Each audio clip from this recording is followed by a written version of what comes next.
Good afternoon, Bella Muerte. It's a beautiful, balmy 80 degrees with clear blue skies, just like every day under the Oxylots. Today officially marks 1 month until Armistice Day, on which we remember the sacrifices made to rebuild our nation from ash under the caring, careful hand of our very own paradise. Until next we meet, and don't forget to have a beautiful day here in beautiful Den.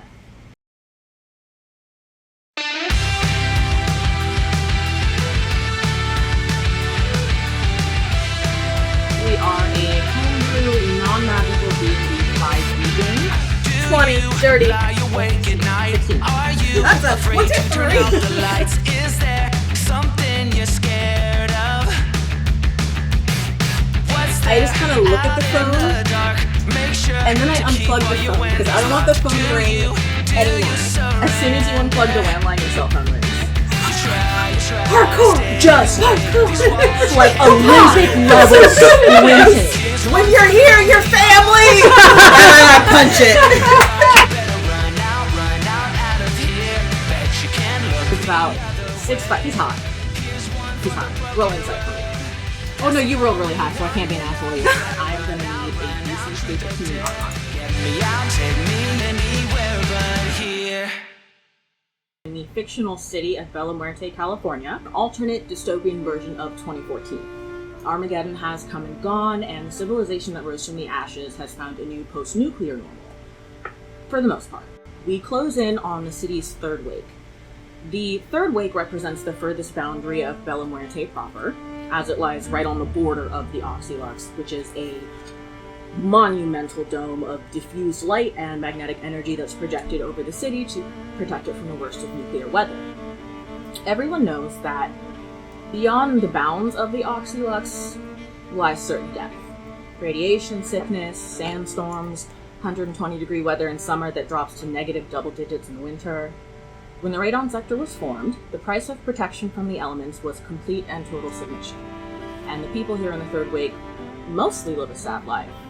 Neither rich nor powerful, most not even well enough off to reliably feed themselves. This area is vastly overcrowded with sort of the dregs of society. This is sort of the last stop for people in Bella Muerte. It's where you go when you don't have anywhere else to go.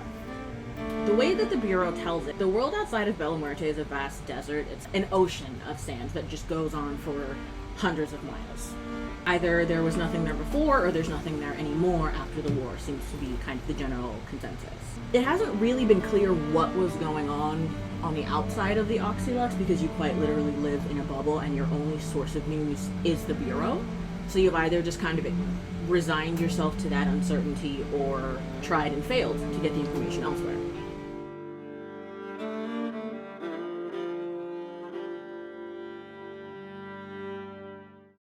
Let's close in on a rundown house in the third wake just north of Hallucination, which is the densest and frankly most cutthroat part of the wake. Locals know the house as Valhalla now, but until about a week after you rolled into town, Seraphine, it was Roman Gamble's house. The interior of the home is disarmingly pleasant compared to the outside. Lots of billowy white fabric and gold accoutrement, lush white furniture and track lighting, and above a work table upon which a huge white leather Bible is sitting, there is a handgun and there is an ornate golden cross. It's a Sunday, and as per tradition, the front door is wide open and the White Album is playing loudly in the background in full defiance of the law. Abe has long since stopped by, as he stops by every morning at the crack of dawn to eat breakfast with you before he heads into the quarry. It's kind of a ritual that you two have carried over from the wars that sort of helped bridge the gap into civilian life. Normally, you wake up to the sound of him letting himself in and kicking on the synthesizer, but you were already awake when he got there, having just woken from the weirdest dream you've ever had in your life, where you went to a big desert and you met P. Diddy. It's just Diddy. Just Diddy, excuse me. It's so hard to keep track of all the names. You told him about the dream over coffee, which you're pretty sure that CB fixed while you weren't home. You gotta start locking your door, sis. Anybody can walk in. Seraphine, do you want to tell us a little bit about you? My name is Seraphine, originally from Harlan County, Kansas. I'm the oldest of 9 siblings, count them 9. I ended up out this way.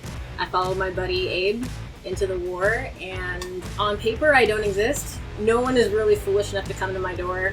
Let's be real here. Seraphine is more or less like me. She's punk rock Dolly Parton. She's into band t-shirts, jeans, boots, her high-top Vans. She believes that the bigger the hair, the closer to Jesus. Tries to keep it extra. And I had the weirdest dream of my life. I met Diddy. I met a bunch of people. I saw CB there. And a bunch of other people that I don't know. The good news is that Abernathy Bloom has been your friend for 30 years, and he grew up reading the same Bible that you did. He listened to you, and he believed you, and he told you that he'd keep an eye out for anybody who seemed like they matched the description of these people from the dream. Because sometimes best friends just have to trust each other.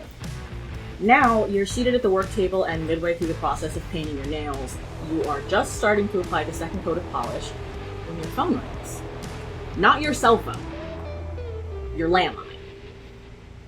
Nobody has your landline number because nobody's supposed to know where the fuck you are. Not even your flesh and blood. That better be a bill collector. The ringer... We'd like to contact you about your car warranty. I'm sorry. I do it. No, that's excellent. Who is calling my home on the Lord's Day on the Lord's phone? We have some information about your car warranty. 2 rings. 3 rings. And then it stops. Just as you're ready to write it off as a wrong number, the phone rings again, and if at all possible, it sounds insistent. Who the I don't even own a car. Well, I want to answer the phone now, because now I'm annoyed. The first thing you hear after picking up the phone is the sound of rushing wind, as if wind is just whipping past the phone. Gunfire. Pull over! And then you hear the voice of your youngest sister, Dinah. Hi, don't hang up. What the Don't be mad. I may have to hang up on you abruptly. Don't Are worry you in a about it. fucking wind tunnel? It's fine. It's fine. It's fine. Listen. So hi, it's me. I recently came into a very large amount of money, which bought the part that I needed to get through the Oxylux without getting fricasseed. Wait, you're here? Do you want to have a sleepover next week? What? Do I hear sirens? Don't worry about that. Focus on me. Do I hear sirens? Listen, I haven't talked to you all week. Just focus on the question. Do you want to have a sleepover with me? Yes. Okay, is next week good? Today's been weird enough, so yes. Okay, I'll come to your house. How do you know where Don't worry on the moment. We're gonna bond as sisters. It's been a very long time since I've seen you, and I'm very excited about this. Can't that just be the nature of the whole thing? I need to start locking my fucking doors. Dinah is actually the only family member you still talk to, which mostly means she's the only one who knows that you're alive. And it's not because you told her. Dinah ran away from home after you enlisted, and you each kind of just ended up in the only place there is to end up out west, which is Bella Muerte. You know that she lives on the outside of the Oxylux, and that she's wanted for questioning with regard to multiple crimes. She generally is. You talk on the phone at least once a week ever since she followed Abe Bloom home from work and tracked you down. But you haven't seen her since, she was still a kid. So you guys make plans to have your sleepover. At no point does she say what day she's planning on coming over, or explain what is happening in the background. But after the weirdness of the night before, it's kind of nice to be confronted with the weird that you're familiar with. What do you do when you finally get off the phone with your sister? I just kind of look at the phone, and then I unplug the phone, because I don't want the phone to ring anymore. As soon as you unplug the landline, your cell phone rings.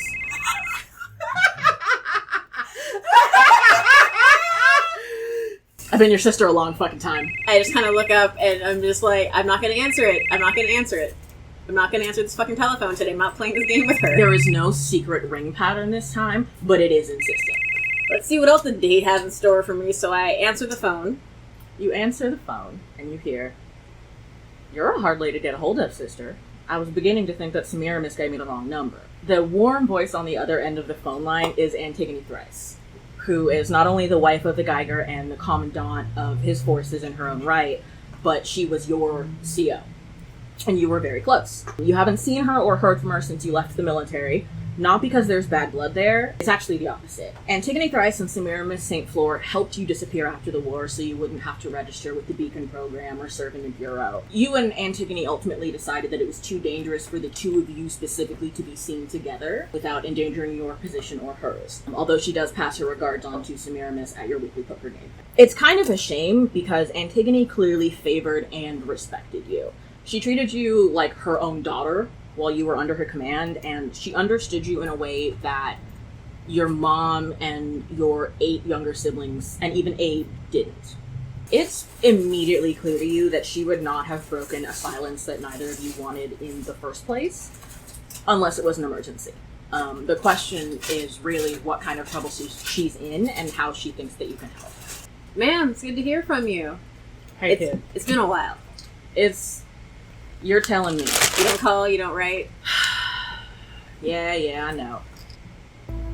Listen, I talk enough doublespeak at work, so I will shoot as straight as I know how. My darling boy and his idiot friends got tangled up with Helena Gallows' boy. I'm sure you've seen the wanted posters. Mm-hmm. Thing is, they've gotten lucky so far, and they can't imagine that luck running out, so they're about to set off on an impossible task. They're going on a fool's errand against a siege army, and there's no version where they realistically survive. Not with 5.5 of them, one of whom is a literal child for some reason. If they had more bodies, my kid might come home on his own 2 feet instead of a body bag. What I am asking you as an old war buddy is to go to the theater in the second wake at 6 p.m. and listen. I would send Samira missing, but if anything happens to me, she's the last honorable person in the Bureau, and I need her here as the last line of defense. Well, ma'am, all you had to do was ask. Most of your life you've been drawn into other people's wars. What are you feeling about Antigone of all people asking you to return to the battlefield for someone you've never met? If it were anyone else, I would have hung up the phone immediately. But she made it so that I didn't have to do dishonorable things. Jealous. So, you leave the house at 4:30 without bothering to lock the door. You see Roman Gamble's prized 73 Plymouth Barracuda. You should recognize it, given that you've broken the windshield twice. You live in BFE, and the meeting's at 6, so you hotwire the car and very quietly slide in, and if anybody on the block is looking, they'd know not to make eye contact with you and alert you to that. You get to the theater a full 45 minutes early, ever the soldier, and you don't see anyone standing out front, probably for good reason, given that the place has been shut down and kind of enshrouded in mystery since 2005. But you know you're in the right place. We pan out to an alleyway a few streets over and close in behind a black dumpster covered in neon graffiti. The sun is beginning to set on the Oxylux, turning the sky its usual shade of blood red. If one were to shove the enormous black dumpster to one side, they would reveal a vent in the wall behind it, leading us further inside of a dark cave of running code and glaring monitors. There, bent over scraps of metal and wire, kneels a scrawny teenager. A disembodied robotic hand is skittering back and forth, bringing tools to the teenager and steadying his work. Sweat drips from his grease-stained brow beneath the goggles he's wearing, but this poses no interruption. 3 months of trial and error have come down to this final soldered connection, and if he can pull it off, it'll be, as of last night, the second most impossible thing he's ever done. CB, would you care to describe yourself and the project you're working on for us? My name is CB Dello. Russo. Circuit board has purple hair like me. He wears white denim jacket with like lots of zippers and spikes and like a purple t-shirt underneath, and he has a giant cyber pack on his back with like all of the power he needs for his cyber deck that he uses, and ripped jeans, Chuck Taylors. Just a scrawny ass 19-year-old kid who taught himself everything he knows about technology. My parents died in the particle wars. They were super into tech and science, and so I learned that passion from them. When you're a kid after the particle wars, you get a beacon chip that the Bureau can use to make sure that you know where you are. I cut mine out. Fuck that noise. But it got infected, and Seraphine had to amputate my arm, so I built a robot one. It's fine. It's fine. Those of you playing at home, that will function as Mazz's mage hand. Yeah. But because it's a detachable arm, my armor class goes down by 1 whenever I use it. I am making the one thing that I've been working on forever that I'm so excited about. I'm making myself a robot assistant, and it's going to act as the Find Familiar spell. You solder the final connection, turn the robot over onto its feet, and for several seconds, nothing happens. And you're about to My child. probably seriously freak out and tear apart his code to find the issue when you hear followed by a tug at the hem of your jeans. Rivet is staring up at you. My child! The panels that you gave him for eyes are scrolling through this insanely bright neon green binary. Find Familiar is my robot assistant named Rivet, who is like a brass cyberpunk looking doggo boy. Yeah. In the background, all 12 of your monitors are occupied, all but the one that you're using to code your robot is running a subroutine of your download program to search for any details that you can find about the other dreamers that you met the night before. The night before, you did manage to crack through the very topmost layer of the Bureau of Security and confirm that the people from your dream besides Seraphine were real. So you are putting Rivet through his paces and making sure that there are no flaws in his code when the monitor that you're using to work on him glitches. The cursor moves of its own volition, and a window of code pops up on that monitor, literally milliseconds before music starts playing. Music like Seraphine's music, kind of. You've heard the White Album enough times to be able to pick out a guitar and the bass and the drums. Although you don't recognize the voice that speaks up as the music fades out. Our story ain't even really a story about life. It's about the people who lived it. It don't matter whether the good guys win or they die in horrible ways, not any more than it matters whether the bad guys were brought to justice, because the world ain't a fair place, and that's just the way it is. Instead of driving ourselves crazy worshipping the abstract idea of someone coming to make things right, let's just look at what is, okay? For once in our sorry lives, let's strip away all the legend and the false morality and the pre-constructed notions until nothing is left but the truth. That clip ends, and as if on cue, another starts out. You think I don't want to cut and run? Fall into a bottle or choose between getting hooked on the Bureau's medication or on Neuron's designer drugs, let someone else make my decisions for me again? I'm 14 fucking years old, and I'm staring up at Goliath trying to figure out where he's planning to step next. It's all too goddamn big, and the only reason I ain't turned myself in and let what's gonna happen is the people sitting in this room with me. The people who could just as easily have kept their heads down and minded their own when the rubber met the road. They could have been anything, and they chose to be here with me, so I'll tell you what I'm gonna do. My computer system is what you want to do. I'm gonna make this mess count. I have nothing left to lose but my life, and I'm living on borrowed time anyhow, so I want to take a sec to rock talk with the Bureau directly real quick. I know you're listening, and I want you to know something. I'm coming for you, and I won't stop until every last one of you dies bloody and music plays in the streets. As that clip ends, a message scrolls across all 12 of your monitors in green text. Tisk tisk. You've been naughty, circuit board. Immediately after that message, this one pops up. The morticians need a few good men. Interested? Yes or no? You're trying to piece it all together, and it's just so... No one is supposed to be in your fucking system. I'm so it's mad. Triple encrypted. Nobody is supposed to be able to get into your shit. But you did hack the Bureau the night before. Shit, did something follow me back out? I'm running like a million, like, virus, firewall, spamware checks, like... This message pops up as after you've kind of been scrambling through your system. You're suspicious. Good. If it'll make you feel better, look me up. Run a search for Fata Morgana. So you run the search for Fata Morgana. News articles just start fucking popping up about the danger of hackers, the dangers, like redacted shit from bureau files about the dangers of teaching the citizens about technology and about, you know, creation and their own advances because it's a dangerous, slippery slope down to art. Several windows pop up of code like nothing you've ever seen in your fucking life. It's still binary, it's still ones and zeros, but it's elegant, it's beautifully put together. It works from what you can tell just by scanning it in a way that you never would have thought to approach coding and building programs. This person is not only legit, at least also a hacker, but they are probably one of the morticians. As you are going through that information, you get this one. I can show you what else they're hiding, but I'll need something in return. Still interested? Yes/no. I immediately hit yes. Absolutely. Okay. What is happening? You get this final message. 6 p.m. today, come to the second wake, look for all the world a stage, and go to the back entrance. And just like that, your monitors are your own again. And that person is fucking Ghost. You look down at your cyber deck and you see that it's 5 o'clock now. If you run, you can just make it there. Okay, so you're just... You're used to running, you're gonzo. Come on, Rivet! And Rivet is at your heels just...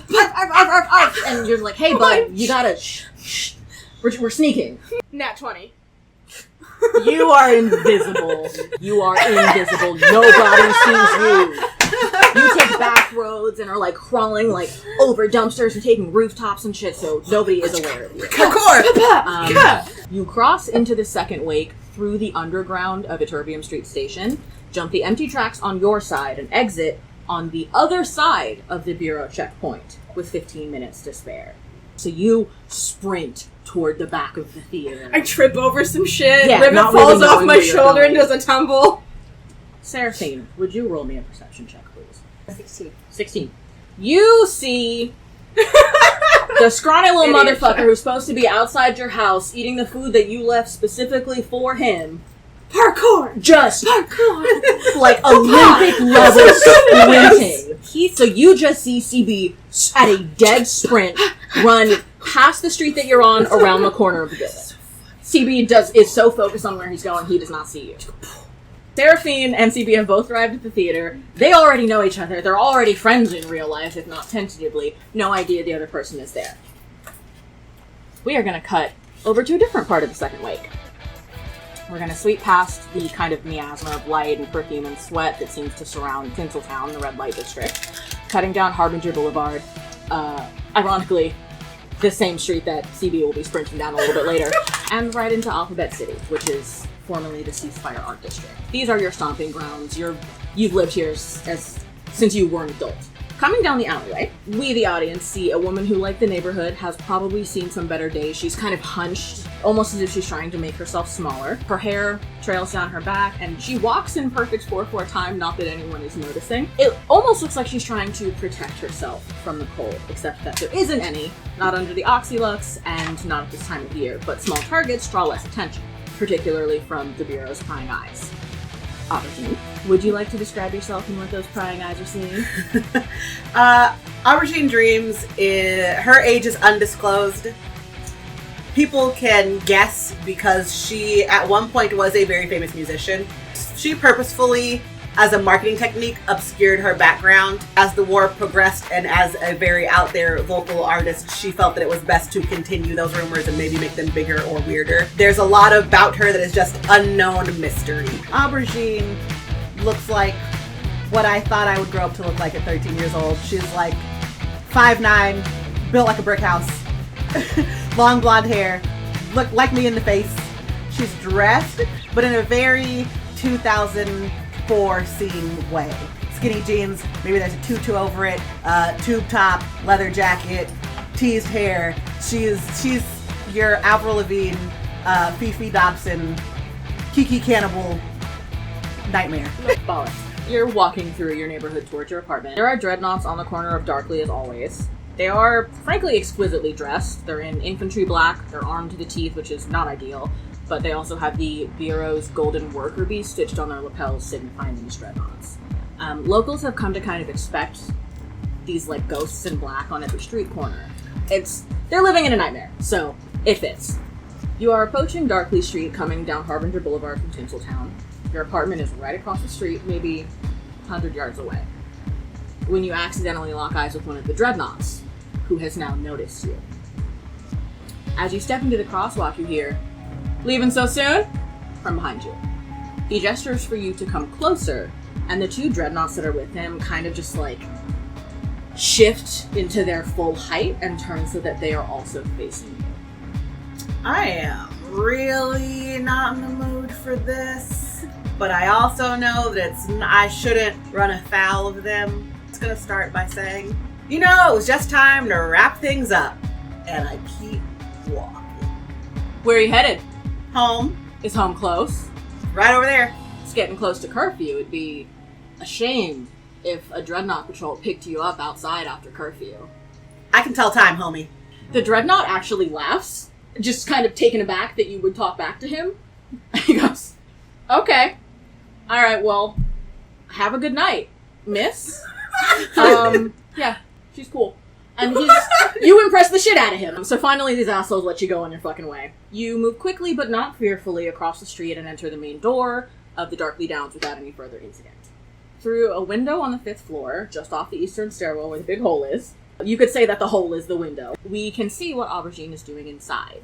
There's the kind of like absent-minded songbird from the street who is kind of just like, I'm full of confidence and you can't fucking touch me, has kind of been sloughed away. And what remains is just Aubergine when she is fully at rest, when she feels fully safe in her environment. You move through your modestly, if not eclectically, decorated apartment with purpose.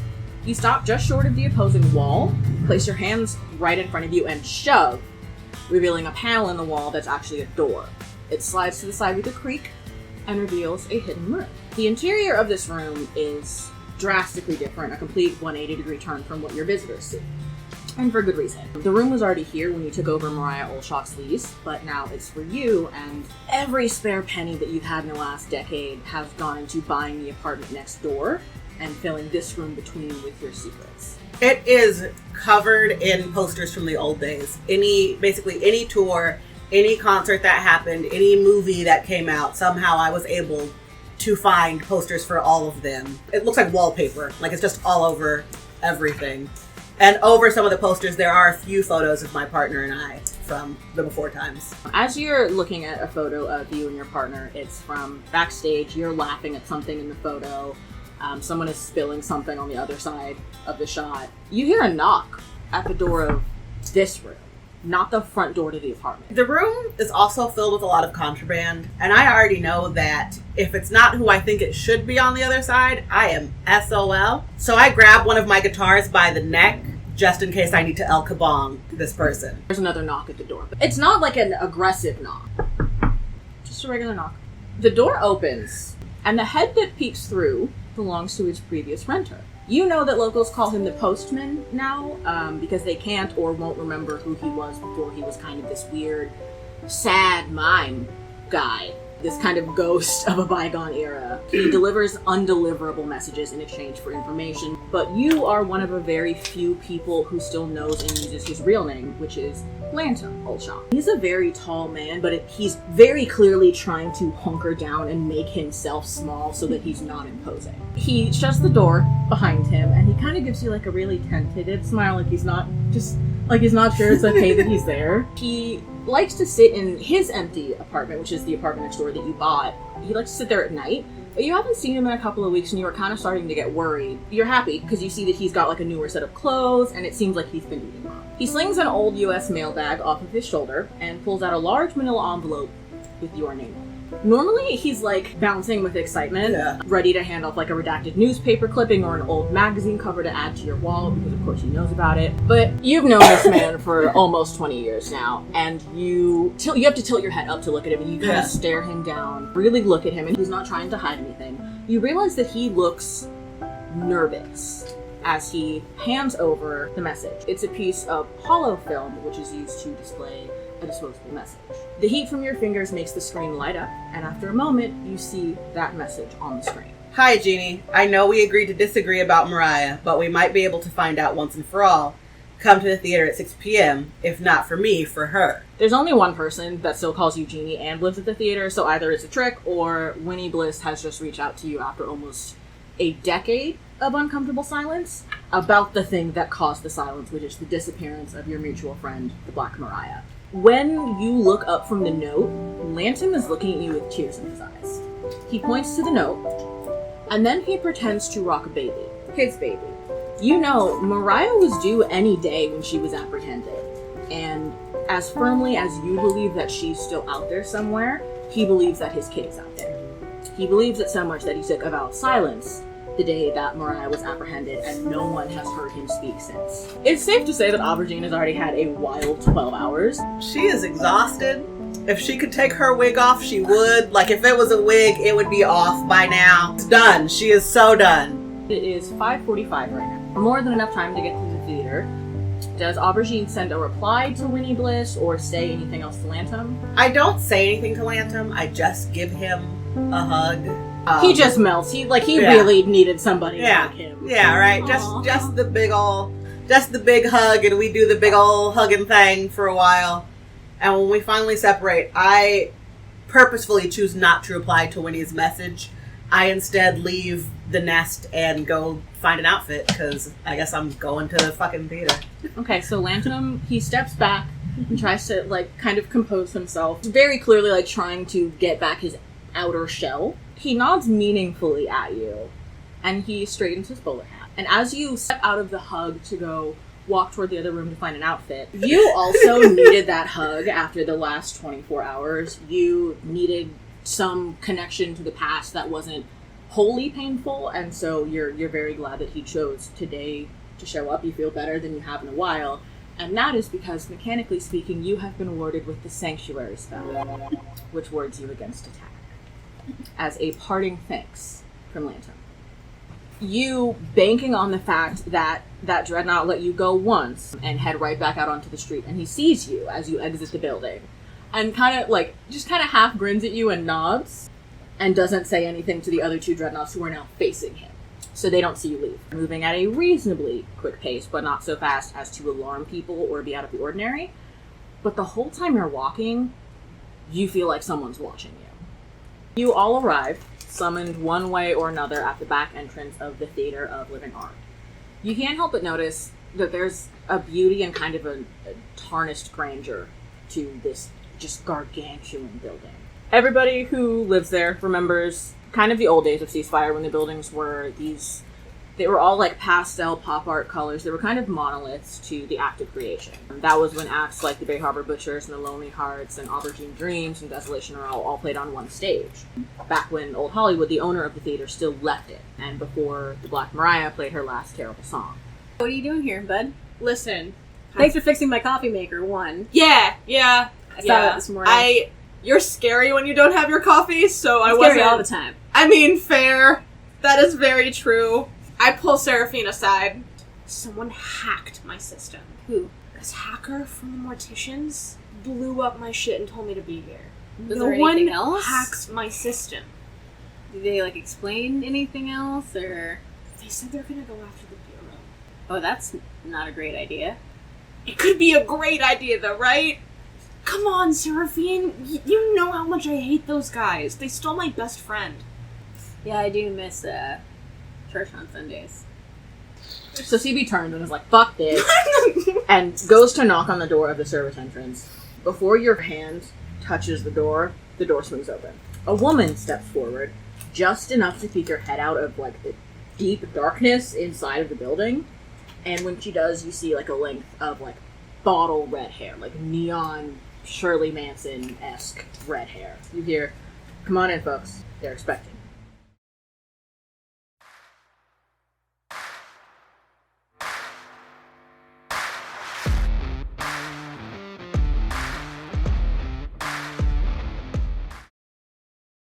So, the woman who's opened the door, she has, laser blue eyes. They're super, super blue. And she turns them on you, Aubergine, and says, I'm glad you came, Jeannie.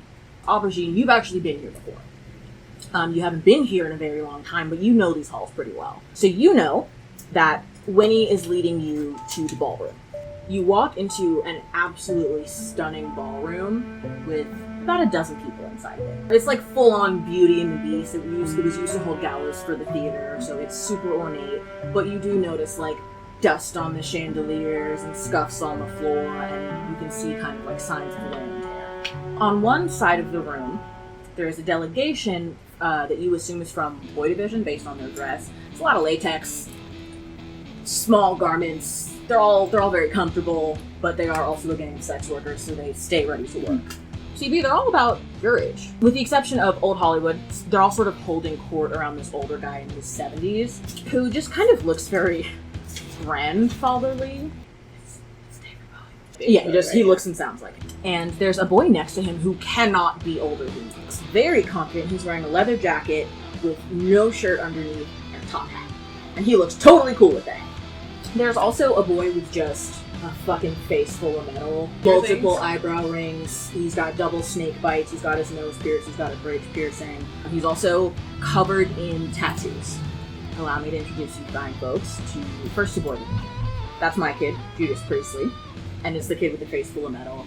At the mention of his name, he looks up and he's like, still not a name for a baby. Still not a good name for a child you carried for 9 months. That's fine, though. Winifred Bliss. Whatever.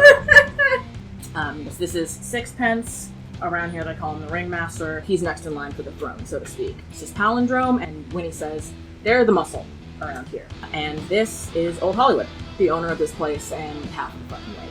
We're just hosting. The folks you really want to talk to are over there.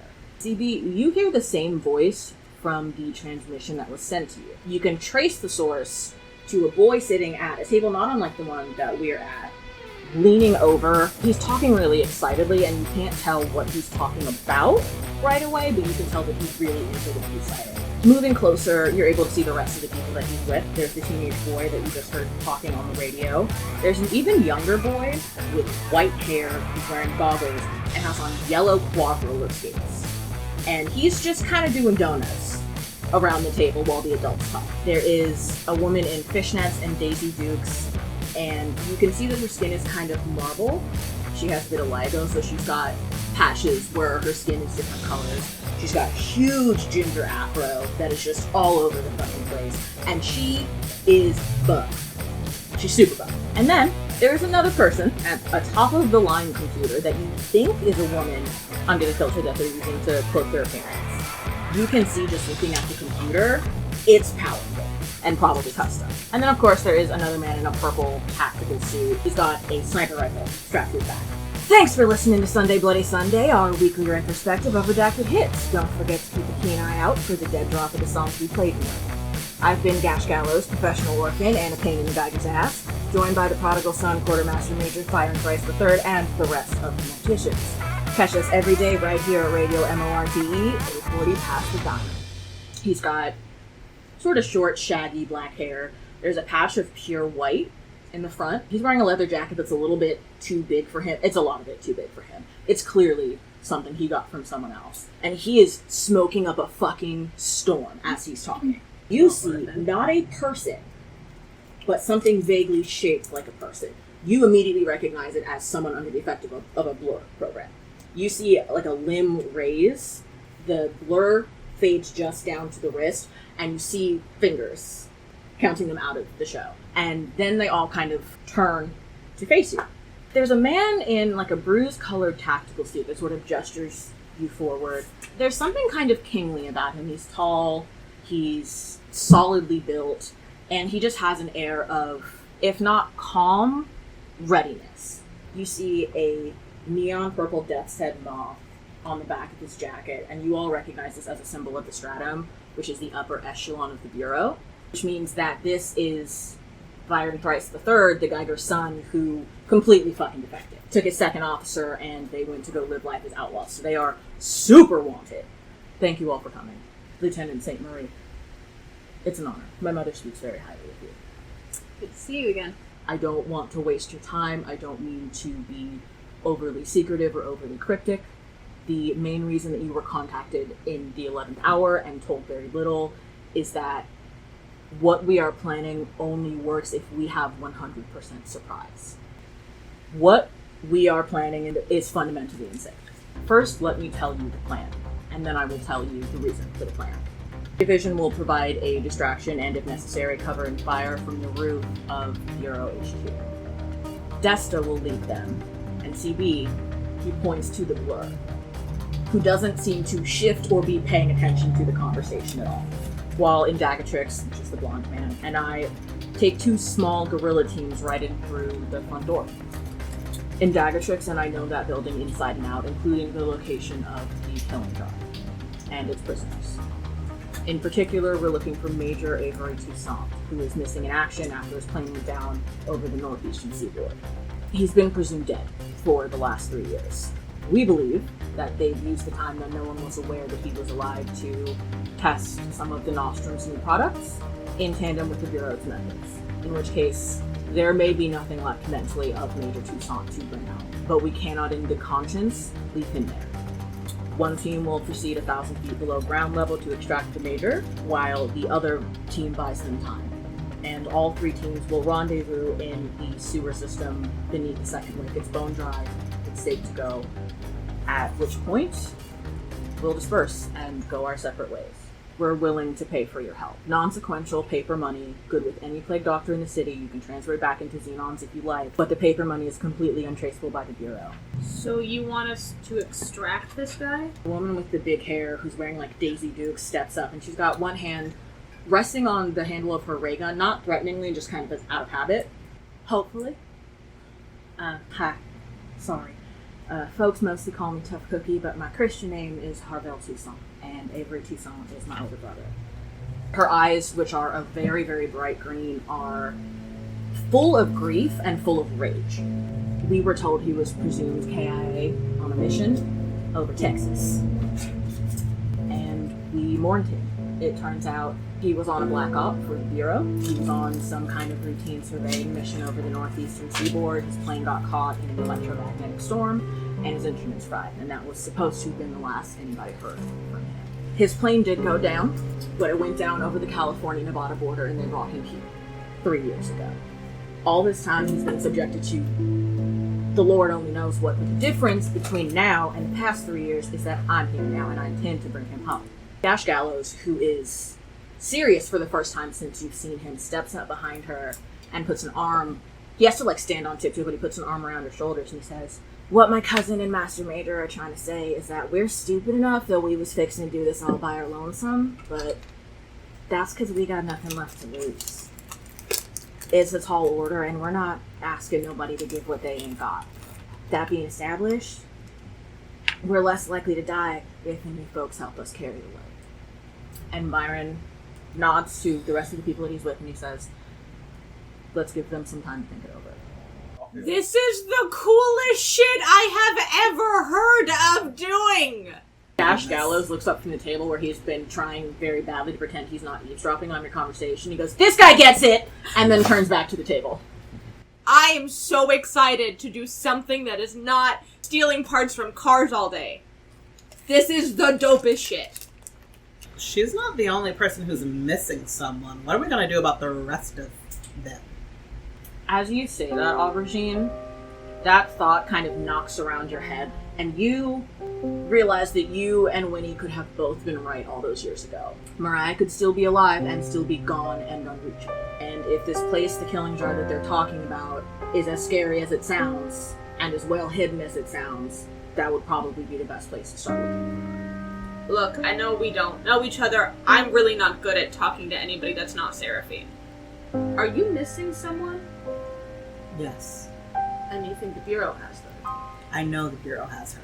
I'm just saying. Let's go get them back.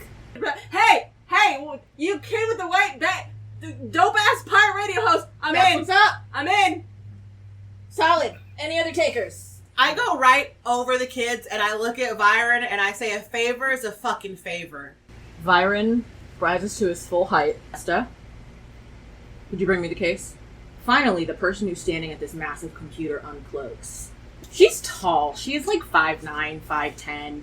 You also notice that she is covered in burns and scratches and scars. CB, you look at your hands and you recognize the exact same patterns. She walks the case over, and she is just like Trinity in the Matrix, just like fully like in her own power and not really concerned with anything else going around her. The case on the ground, flips it open. Seraphine, you see more money than you've ever seen in your fucking life. We just crossed this chest because he doesn't need money. I don't need the money. You know that money isn't the favor I was asking for, Byron. He looks at you very seriously, and he says, "I no longer have access to the information that you need, but everything that is redacted by the Bureau goes into the main database. There are no physical copies of these things anymore, but they have extensive records. If you were to come with us, and you wanted to look," because he absolutely recognizes you, "the system is refined enough that it'll tell you what cell she's in. We're going down there anyway, if you would like to make a pit stop." So the shitty thing is that even though she quote-unquote knows Byron better, she trusts CB more. And when CB says, "I can find it," she just nods and says, "All right." We're in agreement. We are planning to go in on Armistice Day, because that is when traffic will be the heaviest. Everyone who can be there will be there, which means that there will be a heavy Bureau presence outside of HQ. Inside will be a different story. There will more than likely be small teams, 3, maybe 4 guards to a floor. It's a long fight down, and it'll be a longer fight back up. Today's May 1st. Armistice Day is on June 6th. The Bureau will be outside. We're just going to go in while they're looking the other way. That is why I said the only way this works is if they have no idea that we're coming. As he says that, an alarm starts going off from the computer that Desta was standing at. She sighs very, harshly, like a sharp exhalation of breath. You can see, a flicker of annoyance past her face. She stomps back over to her computer and looks at the screen. Byron Darling. Yes. A patrol just tripped the proximity alarm and are moving toward us with purpose. Without hesitation, you see that the ragtag group in front of you snaps into action. And Dagatrix, along with the rifle on his back, is suddenly holding 2 Tiffany blue pistols in his hands.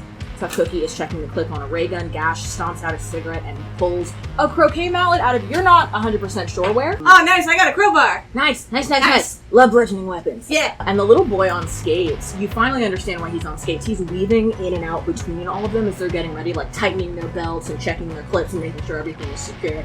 And that's his part. You do see he has a little Nerf gun strapped to this side of his hip, and then across his back, he's got a super soaker. And so he's just zipping around between them. The boy in the top hat, who's been across the room just kind of casually listening because they've heard all of this before, touches the brim of his hat, winks, and starts to kind of usher his people out of the room.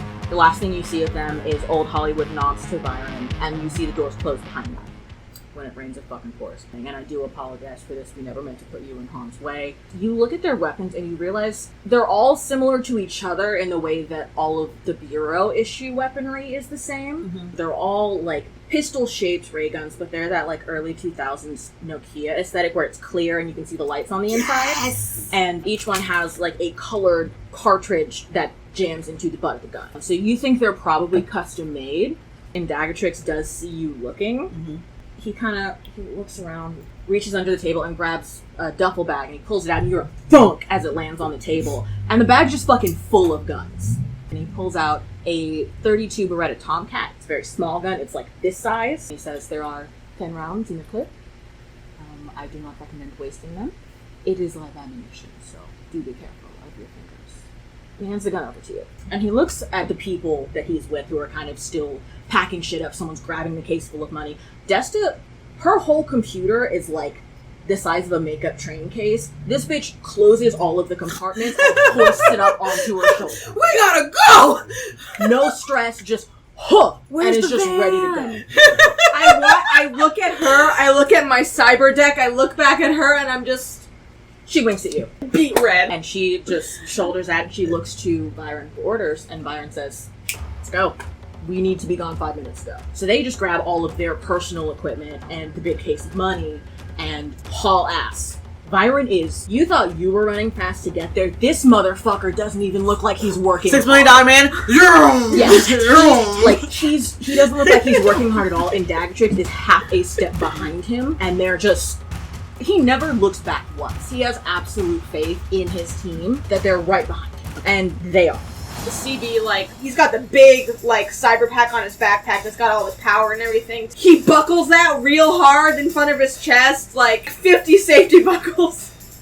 You see that the littlest boy, the little white-haired boy, is having no fucking trouble keeping up thanks to his skates, which are basically modified boots of striding, because he looks like he's maybe 7 or 8, and everyone else is a teenager or an adult, and he cannot keep up. As you are running down the hall, though, you see him kind of start to slow down, like he's getting tired, because he's a little baby. CB, you've got your bag strapped to you. You're, strapping the last buckle, and you see a flash of black and white. Dash Gallows sprints up next to you and scoops up the little boy with the white hair and throws him over his shoulder and just keeps going. They're just moving, and you guys are all following them. Byron just fucking drop kicks open a door, and you are at a set of back doors on the opposite side of the theater. You are under the false daylight of neon and street signs and all that good stuff.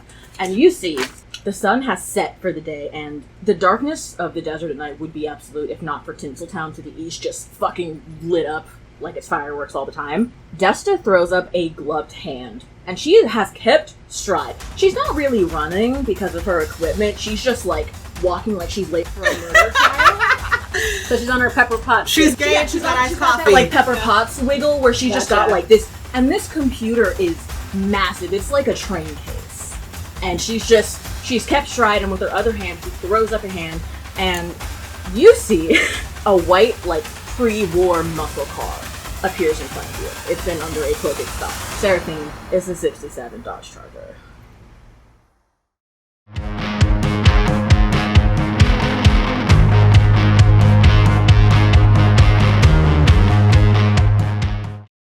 The alarms haven't started sounding over the PA system for now. It's just Destus' system that's going off. But there are 3 dreadnoughts on the corner. From this distance, you can see on their uniforms, which are all black. You can't see the insignia on the dreadnoughts, but you assume it's there because there's nothing on the back of their uniforms.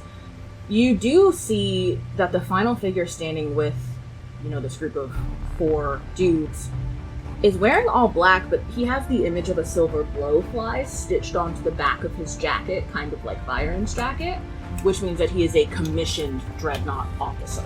He's basically their supervisor.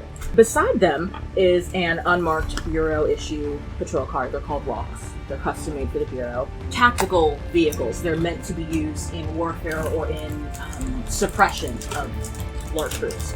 So they're built to be able to kind of just drive over anything. Aubergine, you look up, and now that you're a little bit closer, you can see it is the same guy from before. And he's clearly with his supervisor and can't do much. But he just kind of raises an eyebrow and goes back to talking to his superior. About 50 yards past that is a Bureau issue car with the quartermaster's insignia on the hood, parked halfway up the block. Byron, by the way, still looks completely calm. This is still all within his control. The guards on the corner, aside from the one that Aubergine knows, do notice you and start to try and figure out what's going on. As they start to muster, Byron reaches into the pocket of his tack vest and pulls out a set of keys. And he tugs one off the ring and holds it up and he says, "That used to be my car. My old access code still works." I just take the keys from Byron. The engine on this thing is so fucking loud, y'all. It's like a mid-condition 8-cylinder engine from the 60s. It erupts into noise across the street. The dreadnoughts are definitely paying attention now and actually starting to advance. The dreadnoughts are now running full force at you. 2 of them break off and get into the other Bureau car that was there, and the other 2 start running straight towards you. You are in the middle of the front seat, and you are waiting for Aubergine to take off everybody to get in the car. You're waiting to hear all the doors slam. You look up in the rear view mirror, and you see Seraphine in full Bureau dreadnought regalia. He is one of the dreadnoughts that is sprinting towards you. Aubergine, he is also the dreadnought who let you go earlier. Is he wearing tech? He has an earwig in, and he has his Bureau issue ray gun. That is all the tech that you can see on him. I would like to see if I can hack into his earwig and say, "Get wrecked, traitor," before we take off. And make eye contact. I'm gonna allow that. You want to use an action just to talk shit. I love that. I'm gonna make that a free action because it's fucking baller. Seraphine is doing the Bureau sprint, is what we're gonna call it. The Bureau step. And this militant you see him stop dead in his fucking tracks. And I just make eye contact. From a full sprint, just you can almost hear the tires screech. And he looks kind of poleaxe. And he squints and tries to see who's in the car, because he recognizes your voice, but he doesn't recognize you anymore. The alarm starts going off over the city's fields, and you start to see headlights in the distance moving towards you. All 4 dreadnoughts are in one car, pursuing you. The morticians peel off and flash their lights at you for you to follow. Perfect, okay. For a minute, it is the morticians, and then your car, and then the dreadnought car. You hear rubber peel, you can smell it start to burn in your tires. They speed up, and they are about to hit you just dead fucking bang, probably collapse the trunk in. The rest of you see in front of you, hanging out of the passenger side window with one of his Tiffany blue guns, as in Daggertrick's novel. He is using one arm on the inside of the car to stabilize himself, and the other leg is hanging out, and he is fully just giving you cover and fire in the most insane way humanly possible. I'm a bard, and I'm a smartass, so I always have to have a quippy phrase. But also, it's been a very long time since I've been able to watch a movie. Mm-hmm. So I'm thinking of Fast and the Furious, but what I just yell out the sunroof is, "When you're here, your family!" And I punch it. You guys were up north at the theater, and you are hauling ass through the wakes. One of the dreadnoughts in the car is going to take out his Bureau issue ray gun. Since I'm being shot at, I'm going to obviously shoot back. For my action as myself, I want to use one of my cantrips so it won't take a spell slot. Okay. Vicious Mockery. And basically it's just me going, "You work for minimum wage! Why do you care this The alarm is still going. It's incredibly loud, and it plays the same way that Millennium's radio broadcasts do throughout the entire city. You follow Byron. He takes you underground on the train tracks. You're underground for a while. He's hoping to lose them in that tunnel, you assume. The Bureau's dreadnoughts are keeping up. You can hear like the thunk, thunk, thunk, thunk, thunk, thunk, thunk of your cars on the slats. The morticians in the car ahead of you, CB, you notice that their taillights go from white to red. Not like brake light red, but like a flashing neon red. And you not only see like Indagatrix hanging out of the front passenger window, you then see Desta. You can't see her computer, but you see this bitch look around in disgust at everybody else in her car like, this is taking too fucking long and I would like to be done with this. You see arms come out of the back window, and then you see a torso come out, and then you see most of her come out, and she climbs up onto the roof of the car. She's still like sitting. She is on the hood of that car facing you guys in the dark, and you see the tips of her gloves start to light up. A message comes up on your cyber deck, and you can kind of see her doing this as she's like watching the cars, and it says, open a voice channel. Right, so this is bad. This is not how I was prepared to spend my evening. So we're gonna do something about this. Don't worry, we are going to go straight through the Oxylux. I don't have time to answer any questions about it now. That's a bad idea. It will be fine. It will be fine. Have I steered you wrong thus far? Was I not everything that I said I was going to be? You hacked my system! Has anyone ever done that before? No. We don't have time for this. Just tell them to follow us through the Oxylux. Okay, bad idea. Desta says, yeah. And we're doing it anyway. Oh. Yes. Okay. Any questions? No, ma'am. Follow us. Yes, dear. You guys are fucking screaming when you tear out of like a storm drain that is connected to the subway tunnels. You come out of this tunnel, you're at like a minimum of 95 miles per hour, and you are met with empty desert and one road out of here.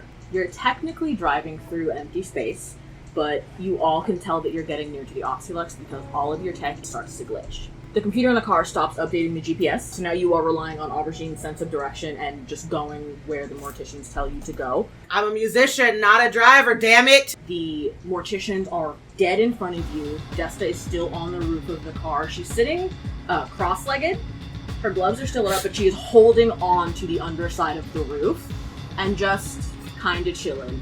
CB, your system is much hardier and more heavily encrypted than the smaller systems that are around you. You get some screen glitches and you get a little bit of warping, but not enough to stop you from getting another message on your cyber deck from Desta. There are no words in this message. There is a file attached titled, "Try This." I load it. So the program opens and you see that it loads something called mirage.exe on your deck. You have been patched into the main power grid for the entire city. It's a subroutine of a subroutine of a subroutine, and as you're still scamming the program, the rest of you see what this program does. It makes the Oxylux's field responsive to light. So instead of there being a big invisible bear, now the Mortician's high beams, your high beams, the Bureau's high beams hit it, and you can see a big shimmering wall, probably 1,000 yards in the distance. You are coming up on it quickly. Can I ask Destra what the Oxylux is made of? The channel's still open. Hey, so what is the shit made of? It's electromagnetic energy, which is why your technology is probably very unhappy right now. Okay, so but like what does that mean for like bodies? It means about 1,000,000 volts of electricity to anyone who comes in contact with it physically. That's not going to be a problem for us, just be ready. With that, the Dreadnoughts are gonna go. They also know that you are very, very close to getting away with them, so they are going to fire. They get really close to hitting CB, like the bullet just barely misses you and lodges in the dashboard. I look over at the car. I look at the bullet on the dashboard, and I just kind of raise one eyebrow like, yeah? Okay. Alright. 4 dudes opened fire on you, and they all missed. Just stormtrooper Your status. car's Good kinda job. fucked up, but Jem, you suck! you say that, and there's a moment where like you're supposed to be watching the feed and you're supposed to be looking at the Oxylux. Yeah. But you turn and you see a middle finger come out of the front window. I send my mage hand up onto the roof to flip him off. I'm gonna give you a point of inspiration for Go that. get the finger. You are going so fucking fast right now. Aubergine is like foot to the floor just to keep up with the morticians. Desta, who has been sitting kind of cross-legged, hanging on to the underside of the roof. You see her lift her hands, and as the car is hurtling toward the Oxylux, you see her start to stand. It is a struggle. She is fighting the wind, she's fighting the momentum. You see her, like, fight to get all the way up to standing, and she throws her arms out. A doorway open up in the Oxylux, directly in your path. It's a void space where there is no electromagnetic field. You can hear the sound of the engine of the other car behind you, but you have got such a speed advantage on them now that there's really nothing that they can do as the doorway gets wider and wider and the mortician's car passes through completely unharmed. Desta's still standing on top of the car. 15 seconds later, your car goes through. The bureau issue car is trapped on the wrong side of the closing door, and you, my friends, have successfully escaped your first run-in with the bureau. Bitches. My heart was like...